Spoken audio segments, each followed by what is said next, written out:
What's going on, everybody? Welcome back to Inside the Five. I'm Griff. Will. I'm Stav.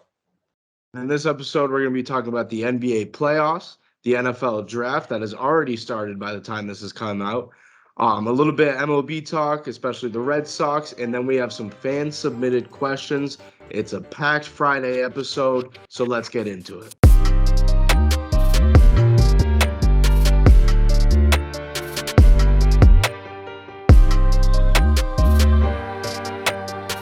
All right, guys, welcome back.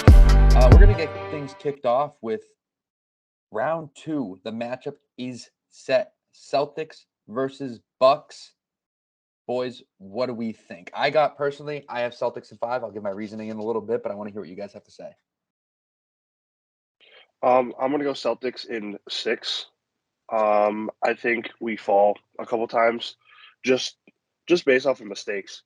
I mean, if we don't stick to our game, which is what we haven't done, but the last series we played a couple close games, which I feel like could have gone either way depending on the way the ball was called. So, I don't know. I'm excited to see what happens.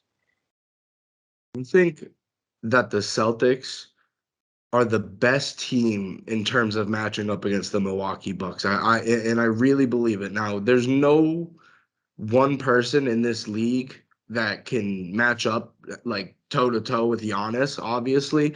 But with the way that we play defense, keeping high energy, a lot of switching, it's going to lead to confusion to that Bucks offense. The one thing that scares me, though, is the Celtics are prone, and I noticed it throughout this whole Nets series, and it kind of worked out for us because they were missing. The Celtics are prone to giving up a lot of open threes. And the Bucks are one of the better teams when it comes to three-point shooting. They have a lot of people that can do it. There's Lopez, there's Portis, there's Pat Connaughton, obviously, greatest six-man in the league. Drew Holiday can shoot it as well. So it's really going to come down to the three-point shooting ability of the Bucks. And I think the Celtics got this one in 5. I think we're going to do quite well against them, Stav. Yeah, and I'm glad you said 5. So here's how I think the series is going to go. To be honest, I don't think the Celtics can lose at home. I don't think they will lose at home. I think our home court advantage right now is the best in the NBA. If the Chicago Bulls, who I think are one of the 2 worst teams who are in the playoffs, can steal one in Milwaukee, so can the Celtics.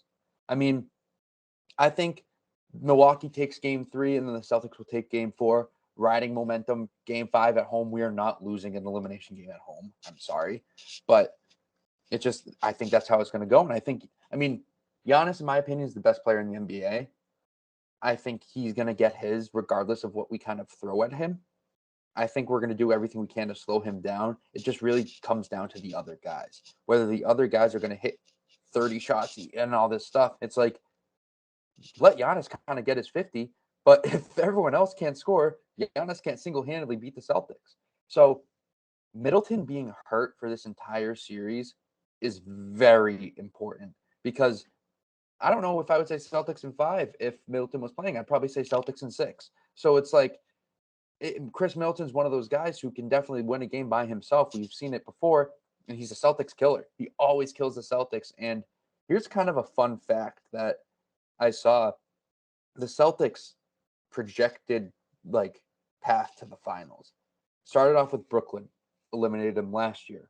Then goes to Miami, eliminated them goes to Milwaukee, who eliminated us 3 years ago, and then to Miami, who eliminated us 2 years ago. So if we were to go through to the finals, it's going to be against the 3 teams hypothetically that have eliminated us in the past 3 years, which I think is literally a storybook path to the finals, in my opinion. So I really hope the Celtics can pull this off against the Bucks. I'm not saying it's going to be easy. I think it's going to be a very hard-fought 5 games. It's just my opinion, if Chicago can take one in Milwaukee, so can the Celtics. Right. And Milwaukee is one of those teams that you look at in their finals run last year. They had, honestly, a top 2. I'd say top 2 home court advantage. They were loud. They were rowdy. The streets of Milwaukee were filled, and that was for the whole playoff run. And that's not something that we're seeing this year, right? We saw this whole series against the Bulls, and I don't know if it's just because it's a round 1 matchup and it's like we're coming off a championship, like we're ready to get loud round 2, round 3. I don't know if we're going to be expecting something different, but they weren't as loud as they usually were. And I know when people start to say that, that's when things change. But when it comes down to the Celtics, not only do they feed off of their home court advantage, but they feed off the other team's home court advantage too. They like to ruin days, right? Like they like to ruin fans' nights. That's what the Celtics are there to do, and that's the perfect mindset that you have to have going into a very difficult playoff series, especially against a team like the Milwaukee Bucks, who are the 3 seed. Obviously, not the 1. We're the 2, but they're a very good 3 seed. They're coming off an NBA championship. They're missing out on, I'd say, their second best player, which is huge for us. One thing that I wanted to add is that I think this is going to be a very, very, very big series for Robert Williams. I don't think that there is a single player other than Giannis if they put him on him, but I don't think that'll be the case. I don't think there's anybody that can guard Rob Will. I think he's too athletic for Brook Lopez. He is vertical. He's too big for Bobby Portis. There's really no one that can stop him on that offensive side, especially when it comes to throwing lobs, to just getting open, cutting into the lane. And I think he's going to do a lot. Like we said in the last episode, playing that free safety role, like Will said. Um, he's coming off an injury, but I think he's going to help us a lot on defense against Giannis. And I think he's going to help us a lot on offense. I just think he's going to have the mismatch the whole series. And I'm glad you said that too. And especially, I don't think Giannis will be put on Rob Will just because of the mismatches that would take place elsewhere. Like, you kind of have to have Giannis guarding both Brown and Tatum, kind of playing that free safety role for the Bucks. So if you isolate Giannis on one guy, the entire offense is going to move way more smoothly than you want if you're a Bucks fan. And X's and O's, I really do think we have advantages in 3 of the 2 spots. I mean, I trust Smart and Drew Holiday, in my opinion, kind of cancel each other out. Drew Holiday is very good on offense, but Marcus Smart is hot. I mean, Marcus Smart averaged 15 points a game in that first round, which is huge. And defensively, he's Defensive Player of the Year for a reason. Like, we keep forgetting that. He's the best defensive guard in the league.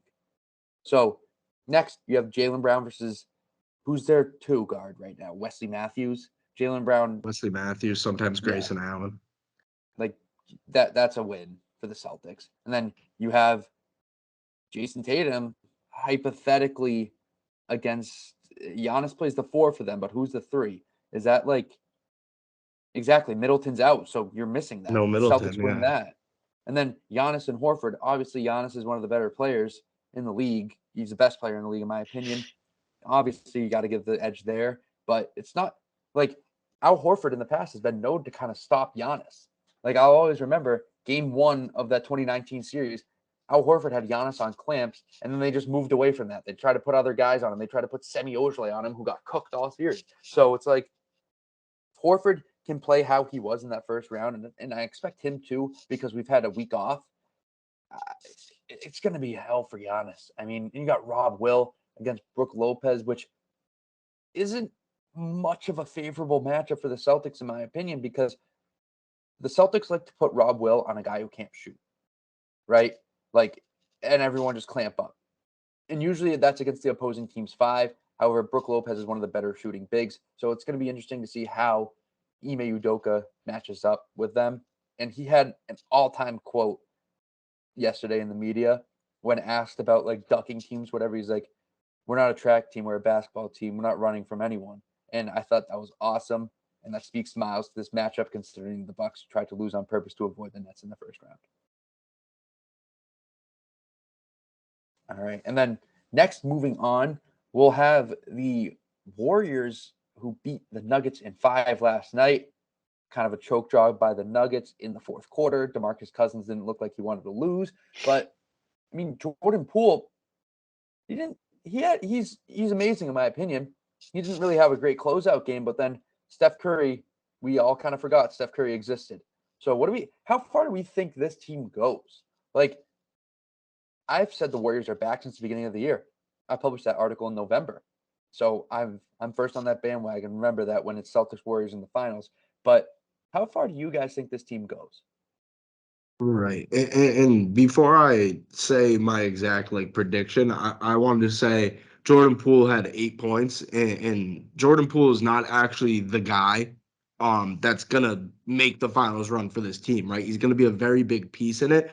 But the thing is, when Jordan Poole slows down, you're forgetting that you have Klay Thompson, you have Steph Curry, and even Andrew Wiggins who can get buckets in certain moments. Draymond Green holds down that whole team. This is a very complete team. I'd say the most complete team in the Western Conference. I really believe that their starters 1 through 5 are fantastic. They started with their death lineup last night, and it was kind of weird how they started with it. It really didn't let Jordan Poole get his early opportunities.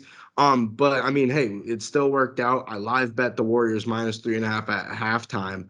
That hit, so that was big. I think it was a very good game, very underrated game. The stats don't show up for it for Kayvon Looney.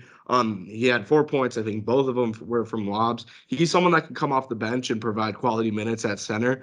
I think that the Warriors go as far as Steph leads them and not as far as Jordan Poole leads them. So that means they can win a championship because he's proven to do it before. They have the team around him. And every time you see the Warriors winning, it's because of a different style, right? And before they had it as you have the two shooters, your small forward, say Harrison Barnes was a 3-and-D guy, and then they moved to KD, Draymond Green, an absolute defensive specialist, and then they just had a center, right, just to grab a couple of rebounds like an Andrew Bogut. Now they're running small ball. They're running up and down the court. It's a bunch of veterans with Jordan Poole, but they don't play like veterans. They have so much energy. It's a high-energy team. They go out, they make their shots. This team is my favorite to win the championship.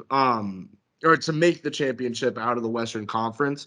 I'm not 100% about them winning it. Depends on who they play out of the East, but I think they are by far, with Devin Booker being out, by far the best team in the West. How do you feel, Will? You pretty much said everything that I was going to say. Jordan Poole isn't the guy that's going to lead this team to the finals, but he will be one of the most important pieces to this team because obviously we said last episode, Curry's been on the bench. Sorry. And Poole's been playing. Poole's been starting, which is very interesting.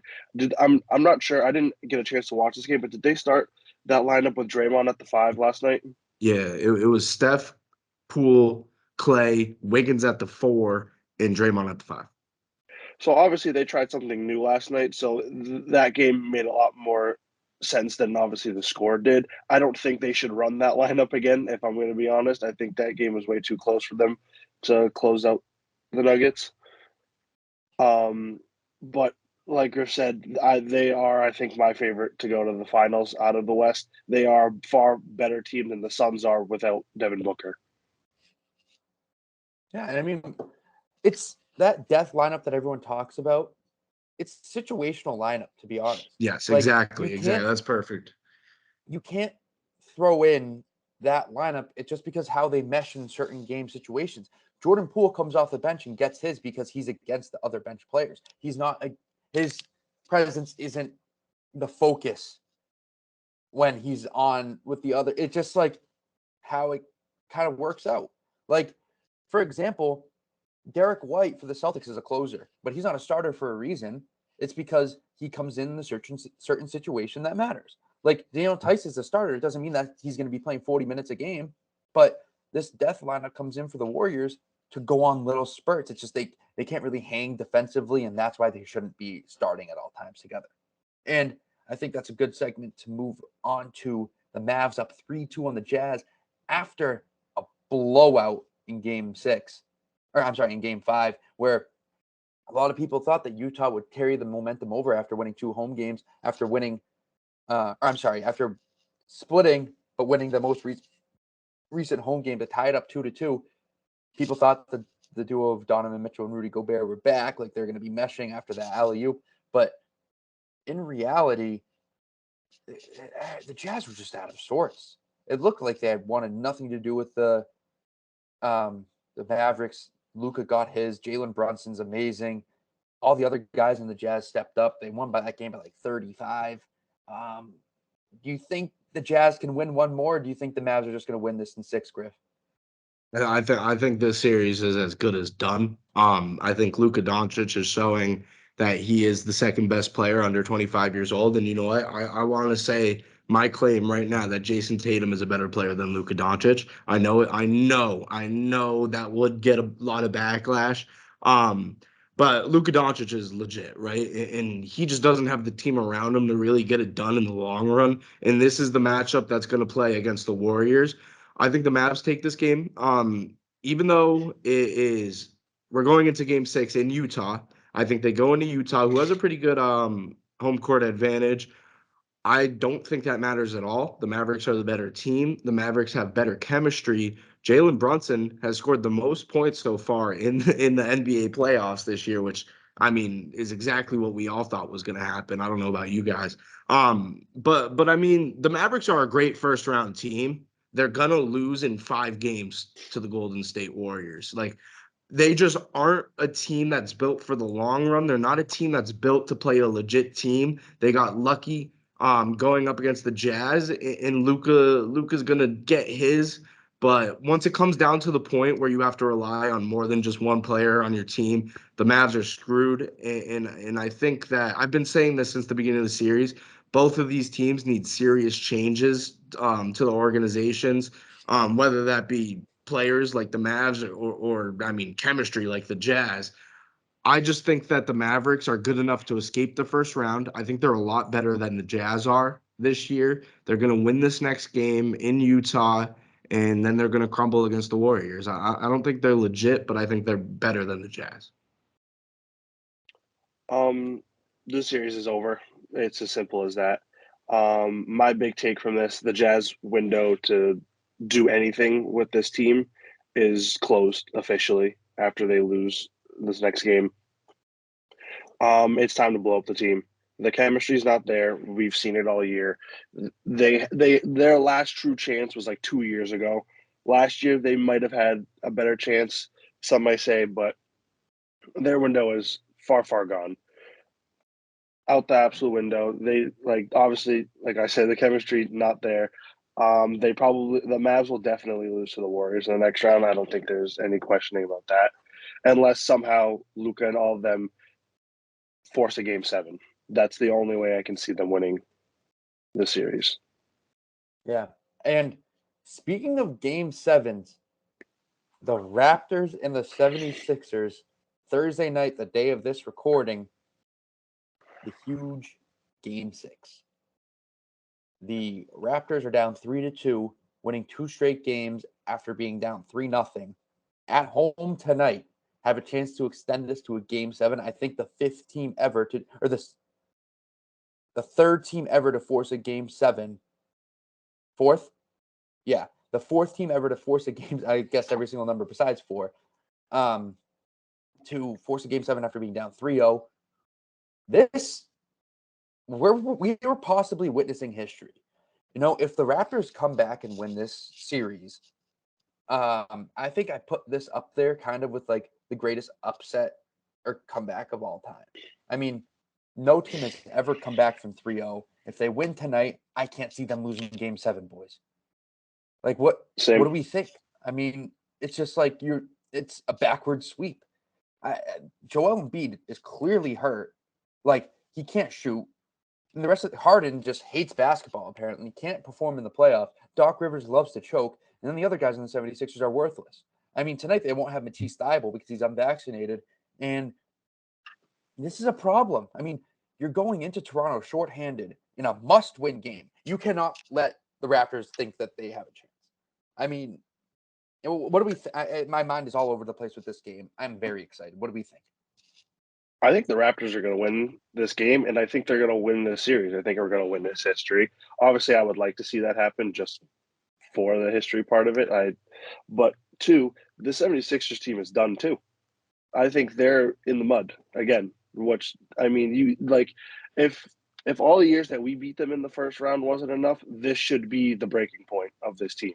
I know they got rid of Ben Simmons this year. They need to look at the whole team and reevaluate their situation, because this, if not, is the most embarrassing thing that could happen to any team. I mean, 3-1 I thought was pretty bad, but this is definitely worse. We're not potentially witnessing history. We are witnessing history. The Raptors are going to win this in 7. They're going to go into Toronto tonight, of the night of this recording, and they're going to go out, and I think they're going to beat the 76ers by double digits. I think that the 76ers will, we're talking back-to-back series where these teams really need to change some things. I think it starts with the coaching with the 76ers, which is quite different from the Mavs and the Jazz. Doc Rivers, love the guy, brought us banner 17, got his ring. Historically, he might be the least clutch coach of all time, and I think he has given up the most blown leads in all time, especially in the playoffs. He's literally known his whole 76ers career has been known for going up 3-1 and losing. And this time he's going to one up himself. He's going to go up 3-0 and lose. I really, really, really do believe that the 76ers are going to lose this. And not only does it prove that Doc Rivers is past his time now, as much as I hate to say it, he did a lot for us. Not only is he past his time, but James Harden proved something to us, and that was the fact that James Harden isn't a playoff player. James Harden is the definition. I compare him to a Russell Westbrook. He is the definition of a regular season player. He's so fun to watch in the regular season. He gets your highlights. He scores 25, 30 points a game. When it comes playoff time, James Harden isn't a guy that's going to lead you through the playoffs. James Harden isn't a guy that's going to help out his teammates. James Harden isn't a guy that's going to get you to the second, third championship. He's just not the guy that's built to do that. He's fun. He's not a winner. I think you said that perfectly. And I don't think Harden resigns with Philly this summer. I think if I had to say it off the top of my mind, he'll probably go to Miami or like somewhere that's like a big market, but like no expectations. I feel like the Heat are one of those teams that it's a big market. They have a decent fan base, but if they stink, no one really talks about them. And if they're good, nobody really talks about them. That's James Harden. It's like in Houston, it was the same way. No one really expected them to do much until they started getting the other guys. But yeah, I can't see him re-signing in Philly. The pressure is too immense, and he's crumbling under the pressure right now. Especially if they blow this 3-0 lead, they have to blow it up. 100%. They have no choice. It's like this year is one of the only years in recent memory where the Eastern Conference is wide open, and now is their chance to win something. And if you blow a 3-0 lead in the first round, you can't compete against the better teams that advance. So that's all I really have to say about the Raptors. But how about the absolute thrilling series of Memphis and Minnesota? The fact that they're going back and forth, consistent comebacks from one side. Every game has been close besides game 2, I believe. Ja absolutely had the best dunk of the year. I mean, I was about to say all time, but obviously they've been better. But who's the announcer? Was it Ian Eagle? Yeah. I think it was Ian Eagle. Bad the NFL announcer, jawbreaker. good NBA announcer. Yeah. I'll say The that. jawbreaker, that was awesome. That was the best call I think I've heard all year. The Timberwolves kind of blew another lead. I don't know what's going on with them, but Ja took over in that fourth quarter, boys. He's kind of proving to everyone who's like, oh, the Grizzlies are better without Ja, all this stuff. No, they need Ja. Ja is their guy. He brings this energy that is unmatched. No one else can bring that energy for that team. And this is going to go 7 games, but I think Memphis will pull it off. I don't think they're going to win in the next round. I think that Golden State is miles better. But what do we think? I mean, for game 6 and possibly 7 for these guys? Will, I'm interested to hear what you have to say. It is so hard to root for this Timberwolves team. Like, absolutely so difficult. Not that I want to see Ja lose. It's just like I like the upset here. Like I think I've talked about this many times before, that don't let the T-Wolves get into the series. But every time they seem to get themselves into the series, they seem to lose it in the same game, and Memphis just comes back, which just proves that they're the better team. So, I mean, I expect the Grizzlies to take this series, and I don't want to say don't be surprised if the T-Wolves win. Interesting. So two more for them to come back, and obviously they play in Minnesota come game 6. I think that this was a game for John Morant to really prove himself. Now, the first couple of games, especially the games that they won, when they went on the big runs, Ja wasn't on the court, and it's been shown throughout the regular season. I think they went was it like 20-2 without him or something like that, which is insane. But when it comes to the end of the day, the number one thing that a team needs in a player is someone that's not afraid to take the last shot and someone that's um not it's not out of question that he's going to make it. And John Morant is that guy, right? Like he is the guy he needs to be on the court. So I really don't like when people say they're better without Ja because they might win more games, but if you get in these close games in the playoffs, John Morant is the definition of a guy that you need out there. Ian Eagle, I said bad NFL announcer because he is. He is a good NBA announcer. And Staub, you're right. That's the best call we've heard so far because we haven't got a healthy dose of playoff Mike Breen. We haven't heard enough of Very him yet. true. And come the NBA Finals, Mike Breen will give us multiple things that we are going to remember for many years to come. So I just wanted to say Mike Breen, best NBA announcer, maybe of all time. Um, this series is awesome, and this is the best 2 versus 7 series. Um, Going up 3-2, Memphis needs to really lock it down. They are a team that folds when they're not at home, and it's weird because their home court advantage isn't even that good, in my opinion. But when they're on the road, I feel like they play down to the T Wolves. I don't think the T Wolves are as good as Memphis. I don't think they're shooting as good, and I don't think they're as ready as Memphis is. Just the fact that Memphis is the 2 seed, they in their head they're like we're better than the T Wolves. And it looks like in the T Wolves' head, it's like we're not as good as them, so we have to try even harder. But when they go down, they don't get back up, and that's a big problem in the playoffs. And that's why Memphis is coming back from these leads. The Timberwolves, this is a good little series for them. They're going to be done after this, and we're going to have a couple more playoff runs for years to come with Edwards, D'Lo, and Cat. This is a fun, exciting team. The last thing I wanted to say about this series is John Morant's dad is somehow best friends with Usher, and they look exactly alike. That might have been the most surprising thing that came out of that game, and that game brought us a lot of highlights, and that was one of the better ones. That was insane. I don't know how T. Morant is friends with Usher. I don't know how that works. But he's fully taking advantage of his son becoming a superstar. And he's the next LeVar Ball. He's also John Morant's biggest hater, is his own father. Yeah, that is. I think that story is awesome. I think it was part of my take when Ja was talking about that. Like Ja will go. For those who don't know, Ja will go score like 60 one night or whatever hypothetically is, and then his dad will text him like, "You suck. Like you missed all those shots. You took way too many." Like he's his biggest hater, and I think that is just a hilarious story. And I think that will wrap up the NBA. The playoffs. I mean, the series should come to a conclusion probably by the next time we record. Let's Pat. I mean, Griff, break down the NFL draft for us. I'm very excited. I mean, this kind of crept up on us. I don't even feel like I don't feel like this is tonight.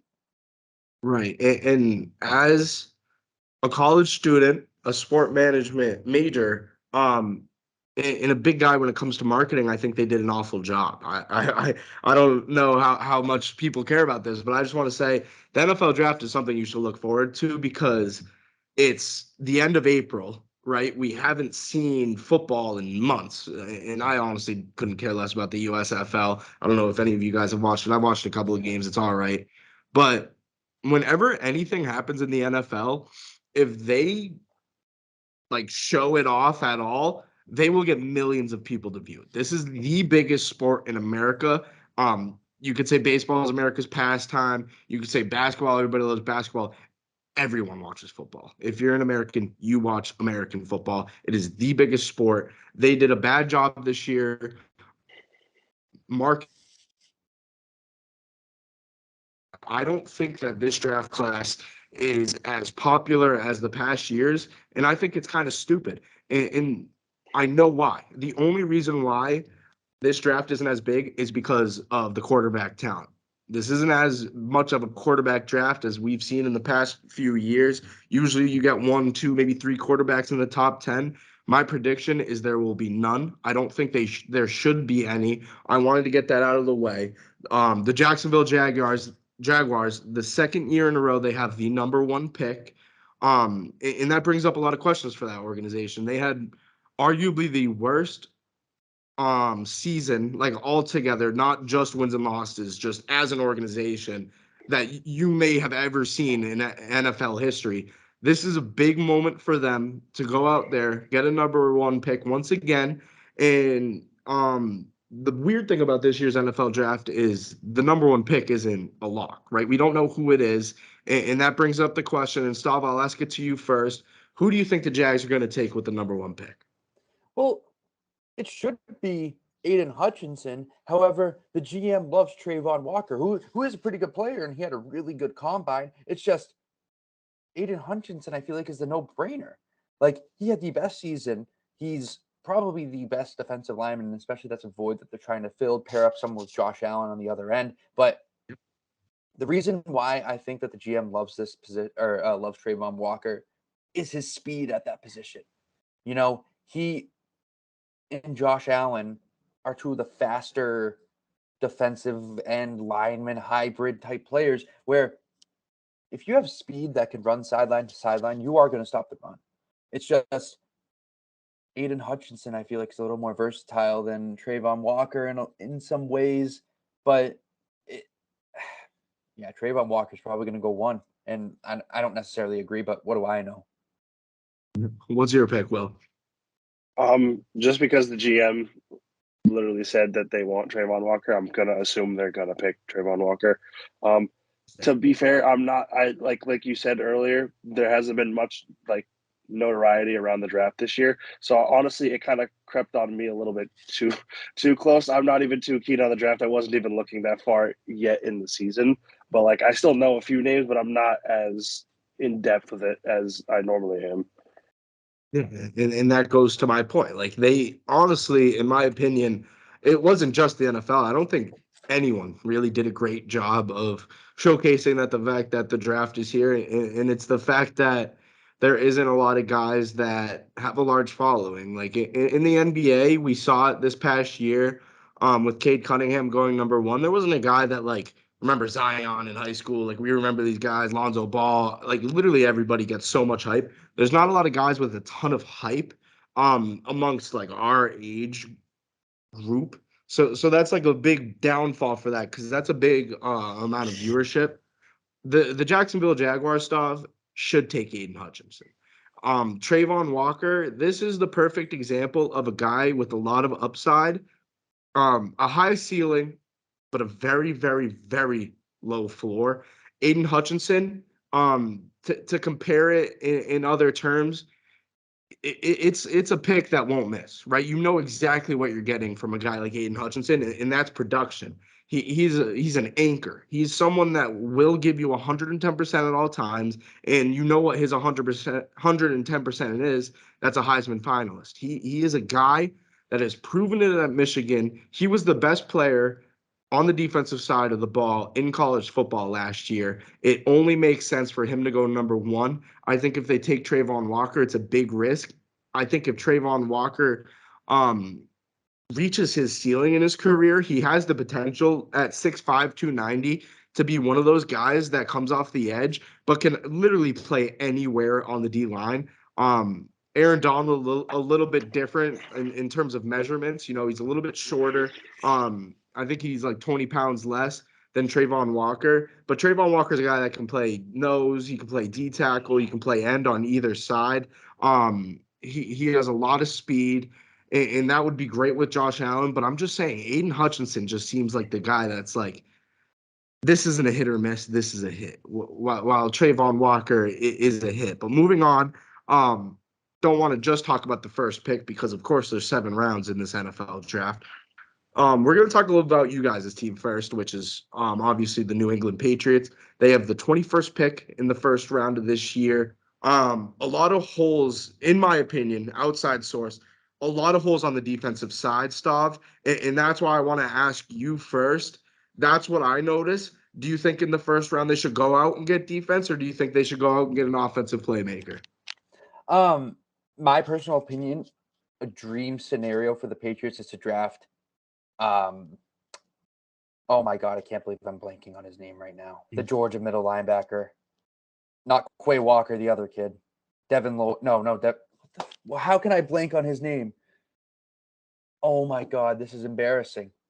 This is very embarrassing. The middle linebacker. I've been talking about him all week. I am sorry to the. Is it Tyndall? No, this is just awful journalism by me. Wow, I apologize. Okay, so I'll just talk about Jermaine Johnson first. No. Oh my God. I'm trying. Okay, so dude, what the hell? This is Nakobe Dean. Thank you. Okay. Oh, Nakobe Dean. Yeah. The dream we might have to cut that part out, but the dream scenario for the Patriots is to draft Nakobe Dean. Nakobe Dean should be the first player on that list. And then right behind them in 2A and 2B should be Quay Walker and Devin Lloyd. Wow, I'm just forgetting everyone's name. Those are three linebackers, are sideline to sideline guys in which the Patriots severely missed. We could barely stop the outside run last year, and scrambling quarterbacks really are kryptonite. So we have a lot of very good safeties. In my opinion, we have 4 starting caliber safeties with Devin McCourty, Adrian Phillips, Jabril Peppers, and Kyle Duggar. Kyle Duggar is an outside linebacker, like hybrid type guy who can guard the tight end and can guard slower receivers. Same thing with Jabril. Same thing with Jabril Peppers. McCourty's kind of a little older in age, but those are 3 defensive pieces. I think we shouldn't get anyone else on defense. However, going to offense, I don't think we really need a playmaker in the first round. I think that we should solidify the offensive line and draft Zion Johnson, the guard from BC, because right now the Patriots offensive line is David Andrews, Michael Onwenu, Isaiah Wynn. That's the center on the left side. And on the right side, we don't really have a right guard considering Shaq Mason's in Tampa, but then Trent Brown's the right tackle who loves being here, who's a great player, in my opinion, when healthy. So if we can kind of solidify that right side of the line with Zion Johnson, that's a great thing. And then in the second round, I really think that they should try and get Mechie. I think Mechie falls, and I think the second round is a perfect spot for him. I've heard rumblings about different corners and stuff, but I don't think that any real playmaking corners are going to be available in the second round. I think Sauce Gardner and Derek Stingley are the 2 best, and then the talent kind of drops down. Agreed. Yeah, and it's weird for the Patriots because, especially you noticed it against the Bills in that playoff game. Middle linebacker, and I'm going to name names. Juwan Bentley was the worst starter on that team, and it's because of his speed. He's slow, and one thing that's good about him is that when he wraps up, nobody breaks his tackle. It's just the fact that he doesn't actually get to the person to actually tackle him. He's slow. He's bad. He's borderline terrible. Linebacker is a position that the Patriots have been very set on for many years. So it kind of comes to a surprise that they haven't developed anybody yet. This is the perfect year to go out and get a linebacker. I think there's a lot of talent there. Whether it be one of those Georgia guys, which I think they have about 3 linebackers that you could take in the first or second round. Devin Lloyd from Utah is another name, 6'3", 235, who could be very talented.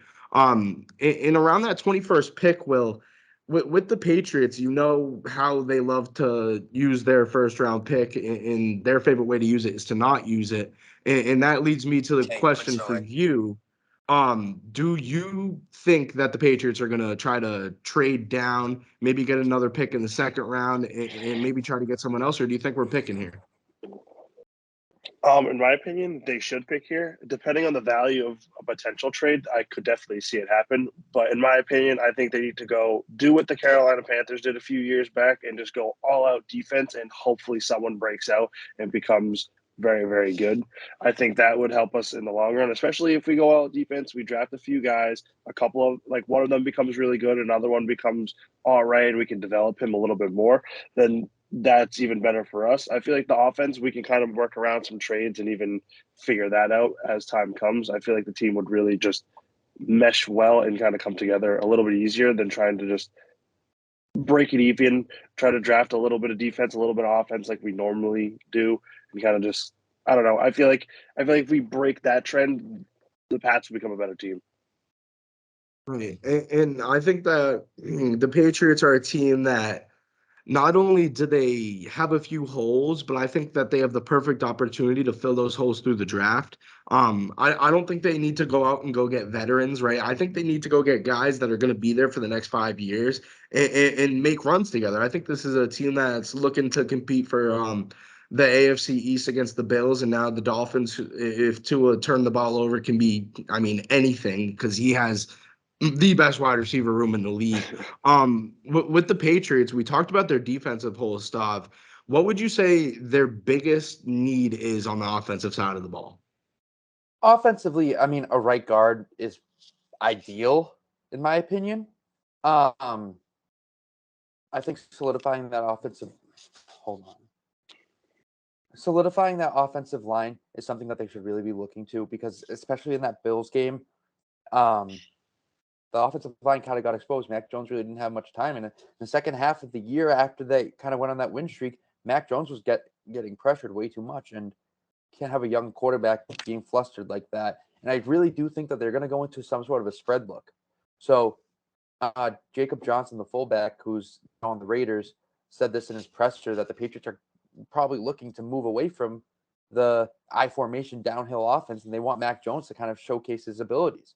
And they're going to probably be going 3-4 wide, and you need a good offensive line to do that. If you don't have a good offensive line, you're not going to have any time. You're not going to be able to throw the ball. And I think our receivers, everyone's saying draft receiver, including myself, but if we don't get any more receivers for the rest of the offseason, I wouldn't be surprised. Just because I trust guys like Kendrick Bourne, Devontae Parker is a huge acquisition, and Jacoby Myers has been very consistent for us. I mean, there's a question mark around Nelson Aguilar, but we still have Hunter Henry and Jonnu Smith. Jonnu Smith thrives in a spread offense. So we have pieces, and we got Ty Montgomery, who's a hybrid type player. So the skill, we have a surplus of skill positions. We have James White back as well. We have 4 running backs who can step in and play anytime. And it's going to come down to scheming, which I think the Patriots always do very well with scheming. And it's going to come down to if the offensive line can hold up. So a Zion Johnson pick would be great. And I don't know. We're right there, in my opinion, offensively. It's really just how far the defense can take us. Because the Bills and the Chiefs, I feel like after watching that game, they're on another league. You know, like they're just like up here. And Yeah. or the Chiefs last year at least. I don't know how they're going to really form without Tyreek, but the Patriots wouldn't beat any of those teams in the playoffs right now. They got to kind of step up a little bit and build some holes, you know? Will, what do you think? You think that they should go a little more skill positions, or what do you think about the line? I think we should stick to the line. I mean, we have so many players that we can.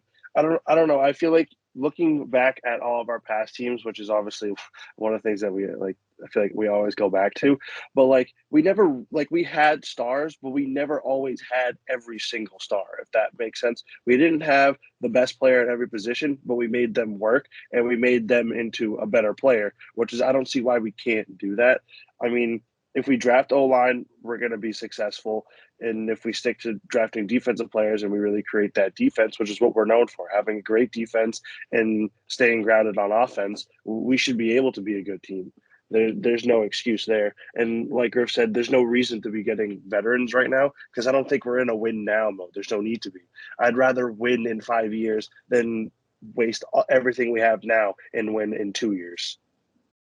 Right. And I don't even think it's the fact that, I mean, in the NFL, the top 20 teams are in like quote unquote win now mode, but like you're right, Will, like they're not going to compete for a Super Bowl come this year. And that's the exact reason I said the veteran presence, because think about the NFL in general. If you go out and draft a guy that pans out, they pan out right away because there isn't a long lifetime in the NFL when it comes to players' careers.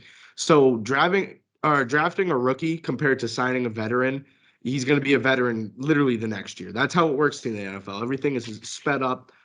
So it just makes more sense to let a team grow together. Speaking of a team that's growing together, we got the Los Angeles Chargers, the podcast team. None of our favorite team, but our favorite team, right?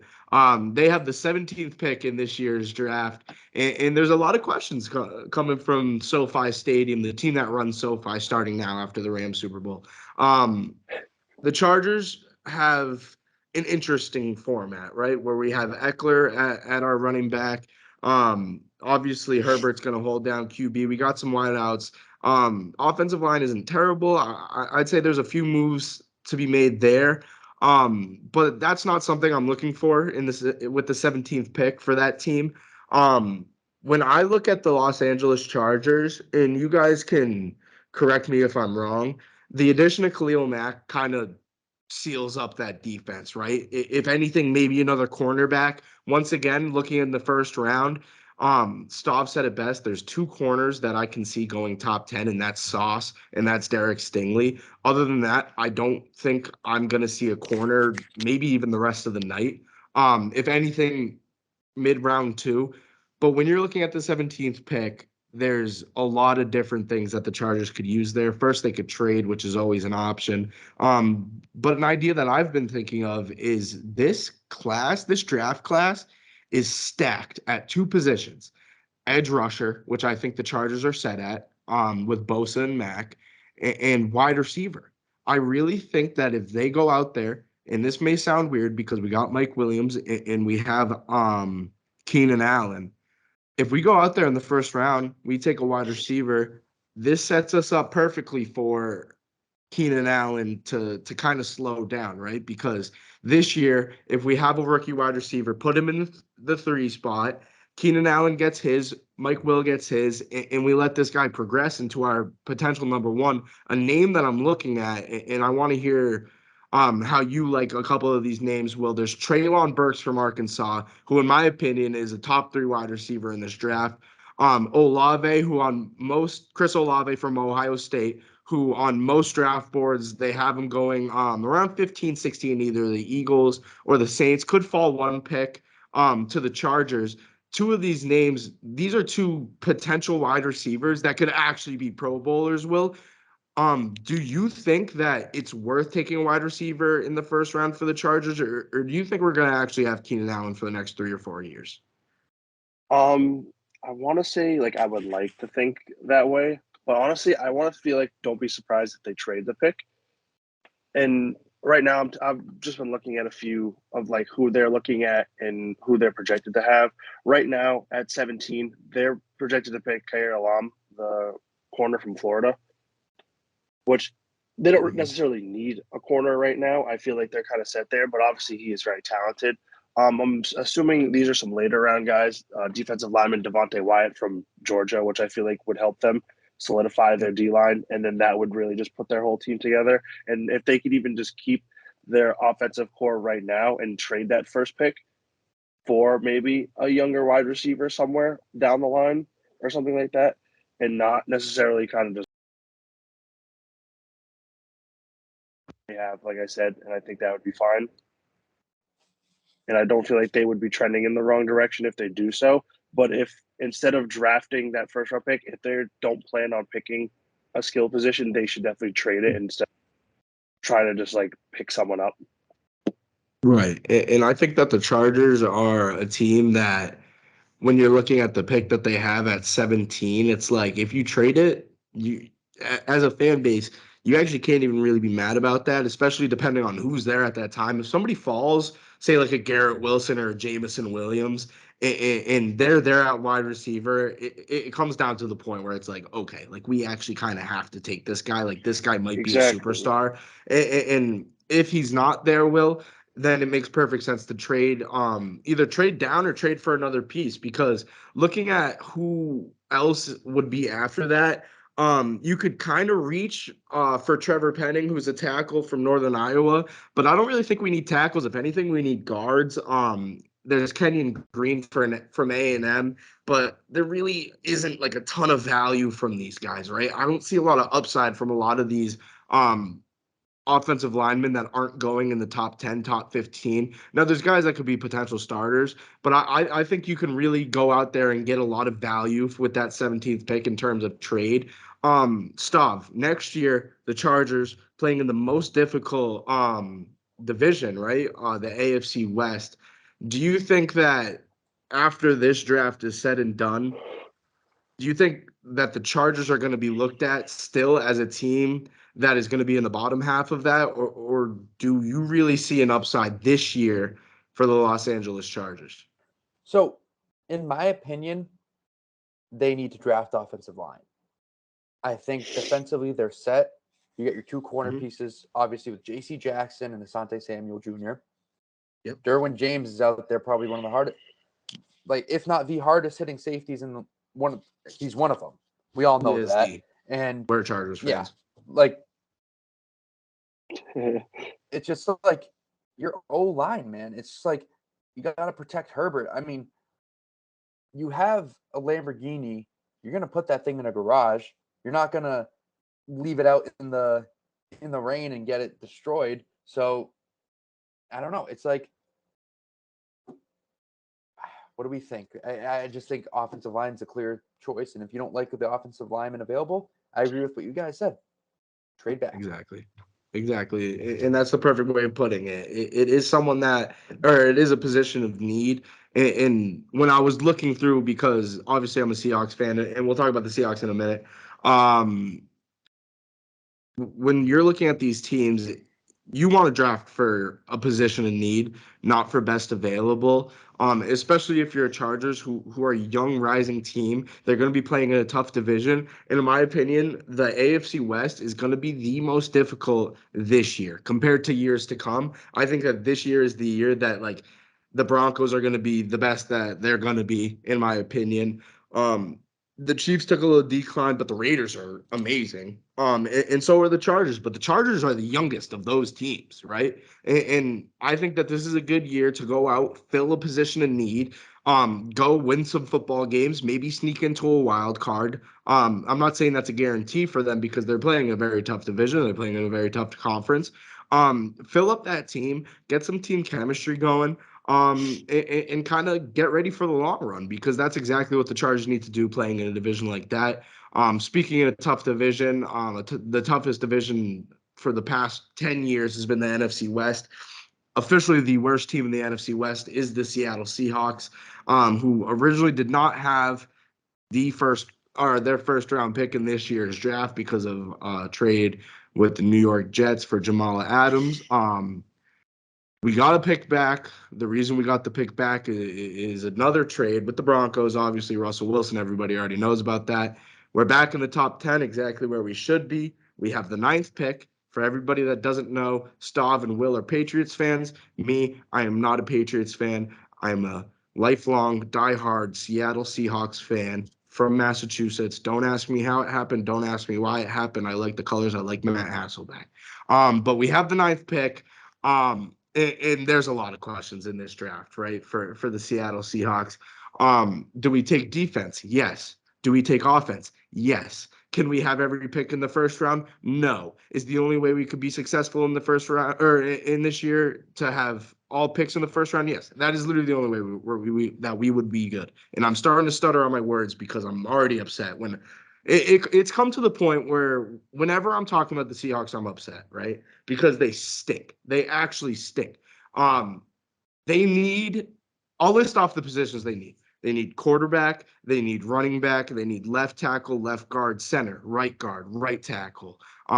They need a third wide receiver, in my opinion. And then they need every single position on the defense. They don't need a kicker or a punter. We have the best special teams in the league. I'll stand by it. We have the 9th pick, guys. By we, I mean me. There's a lot of names circulating. I love offense here. I love the offensive line, and I want to see from outside sources because I give you guys a lot of outside information about the Patriots. From outside sources, Stav, and I'll start with you. What is the first side of the ball, offense or defense, that the Seahawks? You cut out a little bit there, but it might be my internet. However, I think that they should go edge rusher. I feel like we haven't really seen Seattle with a dominant edge rusher in a pretty long time, probably since Bennett. But I think Jermaine Johnson is a perfect pick. The edge off of Florida State, athletic guy who can play on both sides of the line, who's going to be tracking down quarterbacks, especially those who are going to be mobile in the NFC West, because you have Kyler, you have, well, minus Matt Stafford, but Matt Stafford, he's sneaky fast. We'll call him that. He's hard to sack. We'll say that. And you have Trey Lance hypothetically for the 49ers. So those are three guys who you need to get there quick.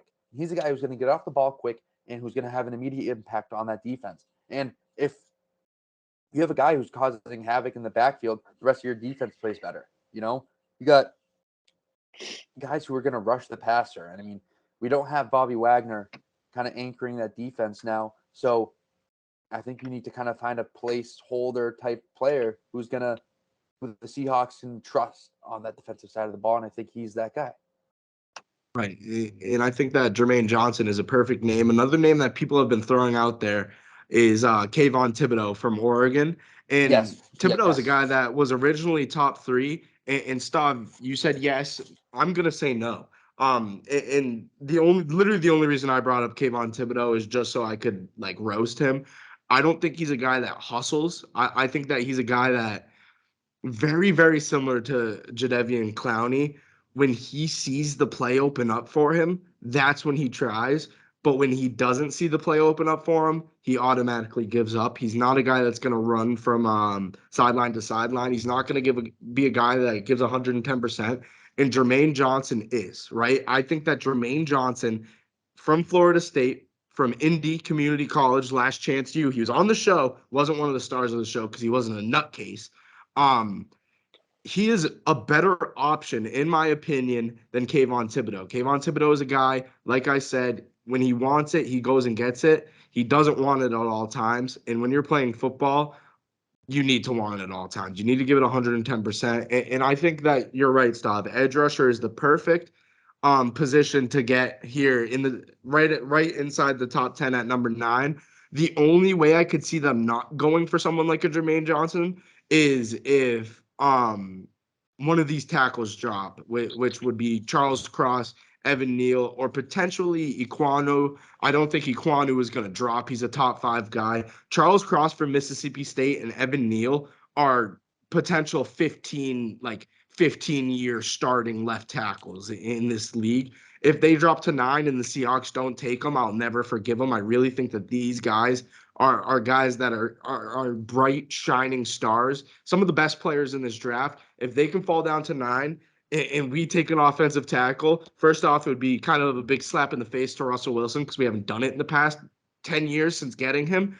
But it would show a lot that we're ready for our future, right? And we need to be ready for our future because we're in for a very, very, very long road ahead of us before we get back into the playoffs. Before I start tearing up this classroom that I'm recording in, I'm going to stop talking about the Seahawks. Will, I'm going to pass it to you. The Sox caught a big win, so take it over, Will. All right, boys. Sox, big win. We needed it really, really bad. We need to win again tonight, really, really bad. I think that's a big key because we're heading into a series against the Orioles, which we should be able to win. Let's see. I don't even know where to begin because the last 2 days have been kind of disappointing. The last 2 days besides yesterday. So whatever, you know what I'm trying to say. Mm-hmm.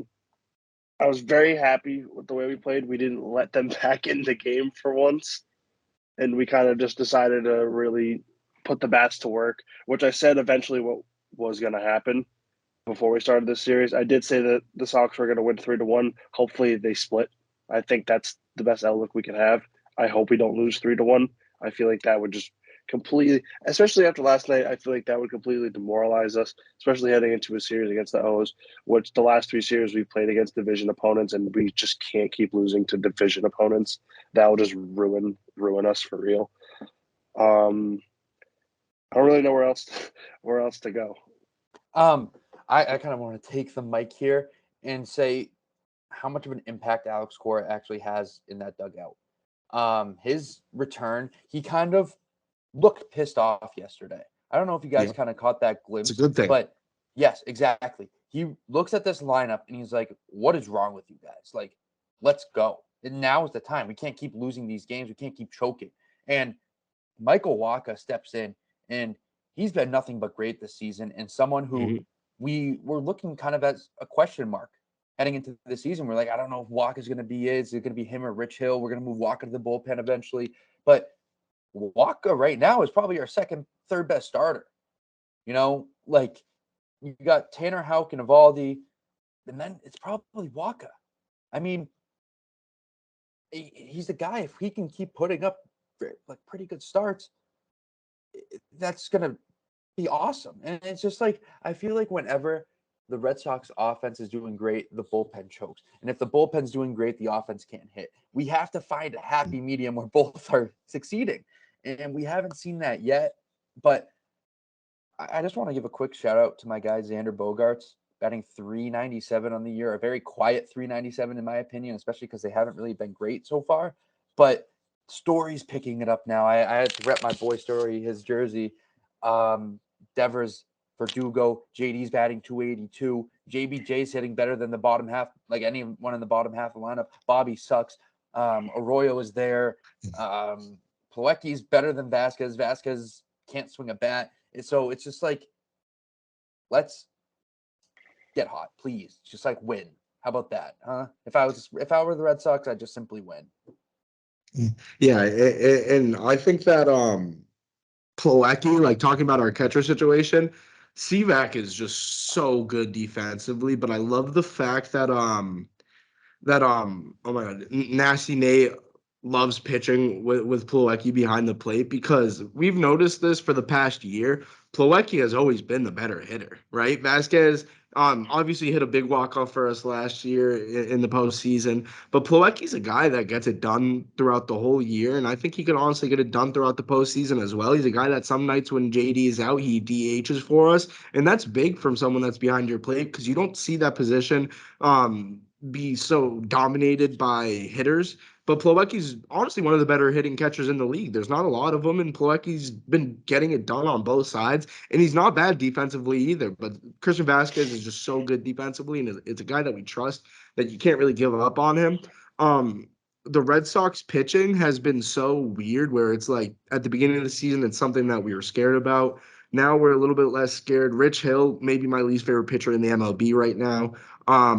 But yeah, you're right. Wacha has been getting it done, and he's a guy that's a vet that knows what he needs to do, and he does exactly that. Garrett Whitlock, a guy with Tanner Houck not traveling with us to Toronto, is a guy that stepped into a starting position, a position that he knows very well from being in the minors. He was originally a starter, and we know him as a length guy out of the bullpen. I'd like to see Whitlock pick up more starts. I think that he's a guy that could potentially be in our starting rotation for the better half of this season. And I think that would be very successful with him. Now, moving Whitlock out of the bullpen and into the starting rotation does raise a lot of questions for the bullpen, right? We have a lot of guys like Austin Davis, Sawamura, Ryan Brazier. There's a lot of different names where it's like, can these guys pick up 2 innings? No, they can't. They suck. So there's a lot of questions for moving Whitlock into the starting rotation. But I think in the long run, with the analytical plays from my manager, my skipper, Alex Cora, I think we'll figure it out with the bullpen, right? And I think it's gonna come down to how much we trust Cora, and not as a fan base, but as a team. And I think if the team buys into Alex Cora, I think he's one of the better managers in the league, and I think we'll be just fine come the long run. We have one more game slated in Toronto. We're down 2-1 in the series, Will, and you're right. It would be awesome if we could sneak out of there with a split. We wanted the 3-1. We didn't get it. Cora's back now. I think today, Thursday, they're playing around 3 o'clock. This is a big game. And no Xander today either. He has a day off. Cora's a guy that's really big on rest. You can't really be mad about something like that. He deserves his days off. He's been playing fantastic. We have a bit of an interesting lineup out there today. I'm not going to get too far into it, but it's just good to see different guys get in. I like the fact that Shaw's DHing. Shaw's just here to prove that he should be starting at first base over Bobby D. I'm giving up on Bobby D completely. I'm no longer a fan of him. And that's about all I have to say. Honestly, Yeah, Will, go. College goes tough. Okay. I was gonna say I would love to see the implementation of Shaw into the starting lineup as almost as an everyday kind of guy. I'm kind of on your side, Griff. I'm ready to fall off the Bobby D bandwagon. Not that there even was a bandwagon because there was really no need. There was. It was just me and you, but it was fun. Yeah, exactly. It was a fun ride while it lasted. I would like to say if he comes back next week in a couple weeks and he hits a few home runs, gets the batting average up, and he doesn't look like a fool. Oh, we're back on the wagon for sure. But as of right now, as of right now, he should be riding the pine. He has his arm. Yeah, we really need to take this series against the O's. We really need to take this game against the Blue Jays. We really need everything to kind of fall in right now because we noticed last year we started off hot and then we slumped right around the middle of the season just for a little bit and then got right back on track. I don't like the way the trend would be if this is the way we go, where we get good around the All-Star break, then fall off right after the All-Star break because we've seen it many, many times, and then we try to come back the last 2 weeks of the season, and now we're not looking at a great playoff spot. Now, obviously, I'm looking way, way, way too far in the future because this is what Series 4 for us next after today. But I mean, time goes by in baseball. We're hitting the summer soon. We need that. I did want to highlight Nasty Nate's performance, even though he gave up 2 home runs. I want to say that he looked very much back. Not that he wasn't back, but like he looked very, very good, and that he looked like an ace. Exactly, he looked like our ace, and especially when we get Chris Sale back, that will be huge for us too. But yeah, we really need to take this series against the O's, and we really need to win today. And I literally want to piggyback off of everything you just said. This is I don't want to say it's a must-win because obviously we have a ton of baseball left, but it is a must-win for confidence. It's a big game. You know, to go into Toronto and split a series after you just lost one, and you've yet to win a series against a division rival, the bats are kind of picking it up. You know, Story had a clutch hit the other night, and then George Springer hit the walk-up, whatever. But seeing guys like Trevor Story pick it up, Bogart's being hot as ever, Devers doing his thing. It's just like the top half of this lineup has the potential to carry. Kike is doing his thing as well. And it's like, if the top half of the lineup can make up for the bottom half's unproductiveness, if the starting rotation can go deep enough into games where the bullpen won't be a concern, and if Whitlock or Barnes or whoever you want, Diekman, who's struggled heavily in the last few games, if those are guys who can step in and really pick it up, this team is good, man. Like, I think it's very, a lot of people are kind of forgetting that the Red Sox are a good team. They have a really good manager. They have a good offense in the top half of the lineup, and they're like, we have guys in AAA who are ready to be called up and be productive. You know, guys who I'm really excited to see get called. I think this year, Jarren Duran and Tristan Casas are literally on the line of being called up, especially with the lack of Bobby Dahlbeck's appearances. Like, that guy sucks, but Casas is killing it in AAA, and Bobby Dahlbeck sucks in the MLB. It's literally a perfect pathway for Tristan Casas to get called up around the All-Star break. Yeah, and I love the fact that Trevor Story is our leadoff. I feel like it's something I'm gonna be dramatic about this because I've been saying this, right? Like, we paid Story all this money not to bat sixth. He's comfortable in the 1 or the 2 hole, so stick him there. And you know what they did? And he's been very successful. He's yet to see a ball go over the fence yet, but I'm ready for that to come, and I think he's ready for that to come very soon as well. The home runs are going to start coming from Story. And the way that happens is by giving him the perfect setting for him to have maximum confidence. In what better role than to be our leadoff hitter? Kike was awesome leading off for us last year. Kike is also a guy that doesn't have to be in that leadoff, right? He can hit fifth, and today he's batting fourth.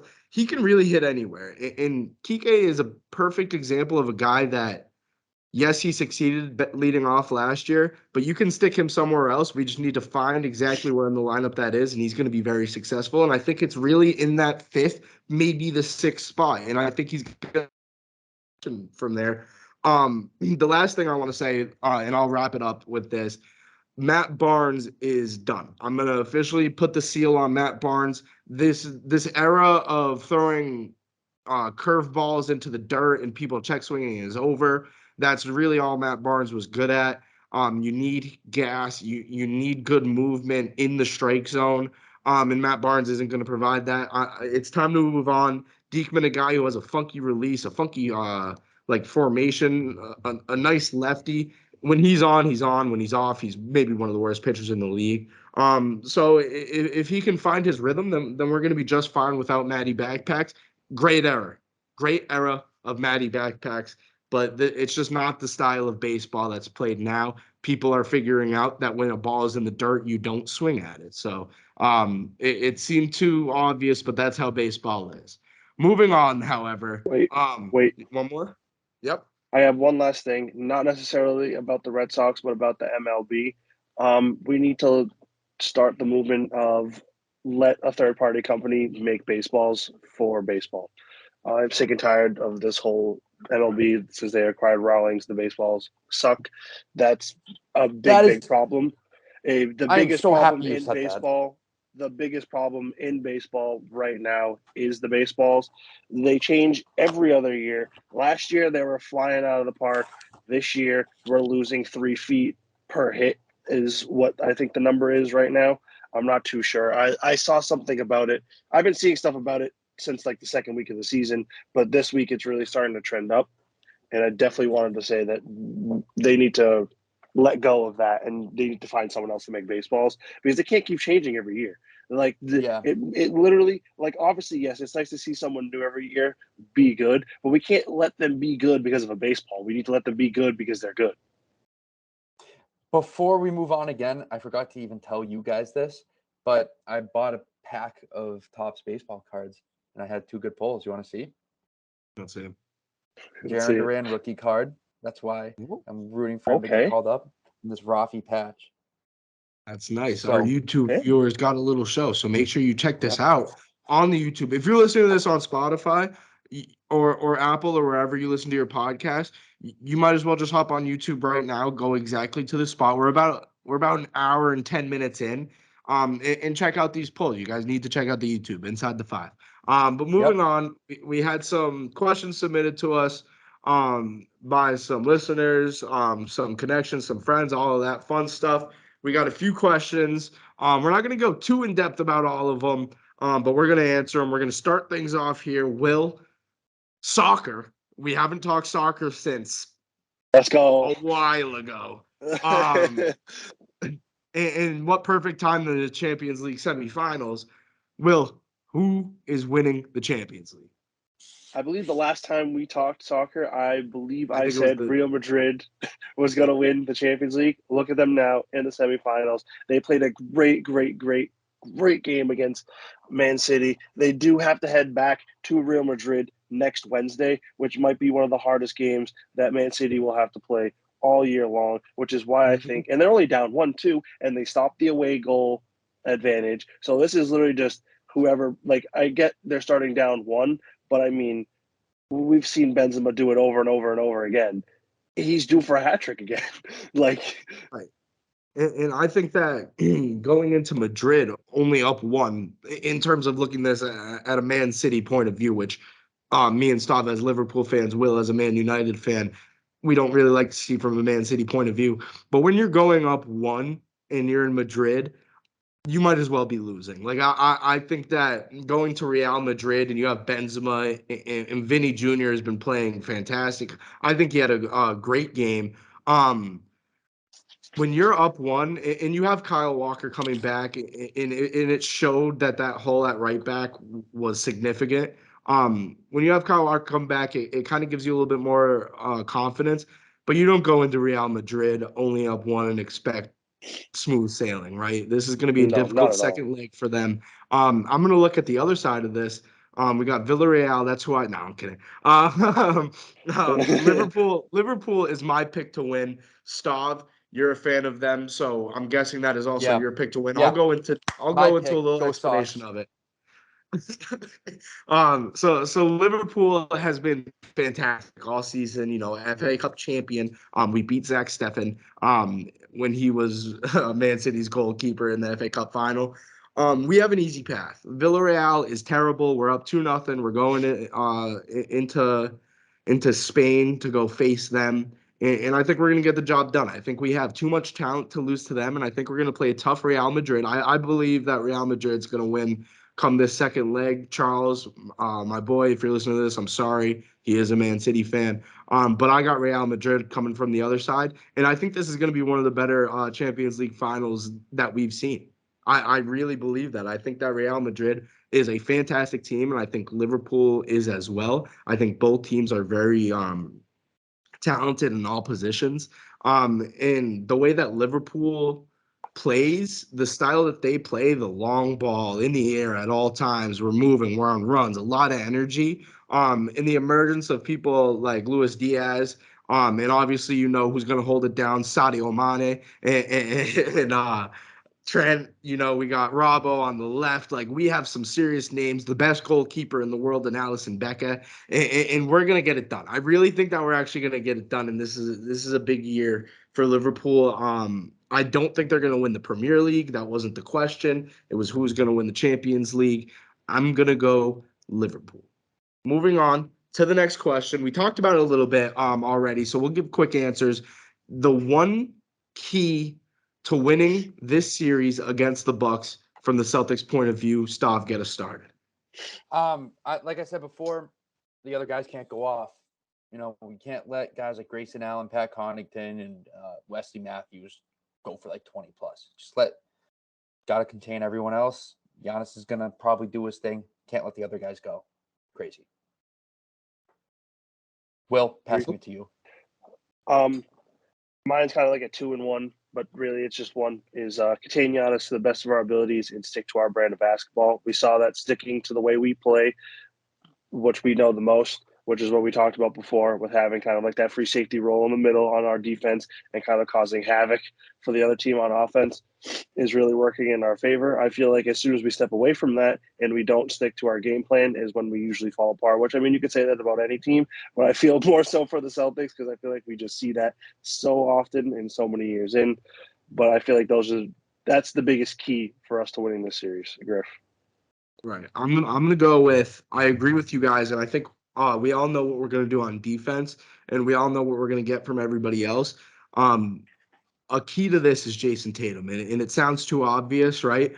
But with his youth, this is Jason Tatum superstar time. That's the way that I like to see it. This is really where Jason Tatum proves that he's here to stay. In a tough second round matchup, obviously we swept the Nets, right? But the whole team did that. I'm looking for Jason Tatum to be one of those clutch guys, and I know for a fact that he is. And he's going to show it throughout this series. Jason Tatum is my key to winning this series against the Bucks. I really think that there's nobody on this Bucks team, because there's no way Giannis sticks on him the whole time. There's nobody on that Bucks team that can guard Jason Tatum. Jason Tatum's going to get it done in the fourth quarter, and this is the start of Jason Tatum being a superstar. So that's why I have him as a key. I really think this is his breakout moment. This is his breakout postseason. Moving on, next question. By the way, thank you to everybody that submitted all questions. We really appreciate it. It was awesome. It adds a little bit more fun, a little bit more interactiveness to the episode. But moving on, next question. This one a pretty fun one. Our favorite Jordan sneaker of all time. You can either have it or not have it. I guess I'll get us started here. I have the Off-White Jordan Retro 1 UNC, the high tops. Rest in peace to Virgil. Off-White is just, I mean, I'd say the greatest street brand of all time. I think they're better than Supreme. They have a little bit more class. That shoe is perfect. That shoe is literally perfect. You look at that shoe at all times, you fall in love with the shoe. So that's what I had to go with. What about you, Will? I'm gonna go the UNC 11 lows. I have that pair, my favorite pair. I think I own. I think that's my favorite purchase. Even though I haven't worn them that many times, I just don't want to ruin them, because for me to even get another pair of them is like well over $350. I don't think I want to put that much money back in again. Very true.